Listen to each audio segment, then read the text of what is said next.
So this week at the Men's Forum here in Kununurra, we've had the opportunity to host a large number of men from all groups across the Kimberleys and the Territory, and what social and emotional well-being and in regards to barriers they've faced in life in general, from prisons to drugs, alcohol and etc., how they've overcome barriers and better themselves. You're getting stories from other men of their life story, how they grew up different. We all grew up in a different lifestyle. So we're getting a story like that, and that we can work together and how we can put it together and we can help other men changing the way of life. I think it's really important for us men to come together and have these yarns, especially men that have had the lives like we've had, Russ. And you know, we're here in the East Kimberley. You've been part of the Strong Men's program, but you know, for you, what, like, as part of your healing journey, how important was it, you know, for you to find a circle of men, you know, to have good yarns with and solid conversations with? Probably one of the most important things that I had to do, especially like going through all that kind of trauma and stuff like that. But then when you actually do start to open up and talk about stuff, it just releases this like explosive pressure, just releases it and just like takes a heap of weight off your shoulders, you know what I mean? Yeah. Used to be a big running back kid back in the days. Used to run around, do lots of stupid shit, stealing, robbing. We've all been through the hard life in life. So it's part of our life. I think statistically we are failing as men. You know, a big part to do with that, obviously, as we all know, is colonization. You know, we're kind of still living through that day and age, and you know, we do feel the effects as next generation. What do we do? You know, it's kind of strictly identifying it and you know, coming up with ways, I suppose, and strategies, you know, of trying to turn it around. And so when I feel like we're left, you know, with such a burden and weights on our shoulders, etc., and you know, that's kind of how it feels. Some of us are very lucky we got out of it. Like, we grew up around it. I grew up stealing and in a broken home. Half of them, they all lost. I used to be lost. I thought that the world was all hating me. Like, you know, we all had that feeling.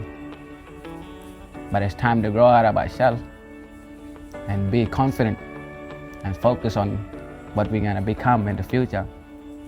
Obviously here in Kununurra, there's a lot of focus on the displaced youth at the moment, running amok, you know, and us as men need to stand up. We've lived that path. We know it's only a short-term effect, where as jail's the only solution. Let's better ourselves, let's better our youth and educate them in the right way. One of the things that I've experienced in my own life, and then, you know, in the face-to-face interactions with other men, is we just don't know how to talk. We don't know how to open up.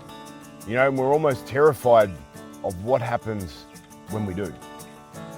I was never that type of person. Like I said, I was always bottling stuff up and then bang, out of nowhere, it just exploded and attacked. You know, like it was something hard for me to do, is to open up and talk out about certain things and to anybody. And then I thought, oh, well, these young fellas are coming asking me for advice, just telling me their stories. So I started telling them mine as well, you know. Even though it was difficult, the more and more and more I started opening up and speaking out, it started healing myself, and then I could see that it was helping all these young lads as well. One big one for me, like, men feel like they can't reach out. Men carry that burden, like they feel like there's absolutely nobody to turn to and ask for help. The benefits of men coming together, sharing stories and opening up just goes to show that, one, don't bottle things up. There's people out there that will listen. Two, use your voice, talk. It's definitely something that's important, you know. It's okay to speak up, it's okay to cry, it's okay to get out there and talk about the anxieties, your depressions, or whatever like that it is that's eating you up inside, instead of just bottling it up. And that there requires us to actually become accountable, you know, because it's very easy, like, and you and me both were there, we've both shared that, we both blame the world for all of our mishaps and misfortunes, all these different things. And it wasn't until we actually became accountable for our own actions that we started actually repairing our lives. What brought me back into place was me realizing that if no one is gonna do it, then now I'm gonna do it, because nobody else will do it. It's gonna be you and yourself, because you got your own mindset of your own. Yeah, it's very rare to find role models these days. You know, it is. You know, I suppose it brings me back to accountability and us as blokes or men in general. That's something I never had was somebody that could do that would do that in front of me or anything like that I could look up to. Yeah. You know, I want to see, you know, law and culture being brought back to Wyndham. You know, that's the kind of avenue I'm on at the same time as much as we're on this one. Vision and the ripple effect I'd like to see is men going back out on country, taking the youth of today, teaching them the ways of country. Healing is a massive part, country plays a massive part on that. The fact that you can sit beside a river with a line in the water and you can just talk life in general without the social impacts of your phones, your laptops, your TVs, your radios, you know. The fact that you can sit there and what's said amongst men stays with them, it doesn't go anywhere else. And build on it, you know. Always touch base, how you doing, what's happening, and let's do it again. We need to bring them out back on their country, take them out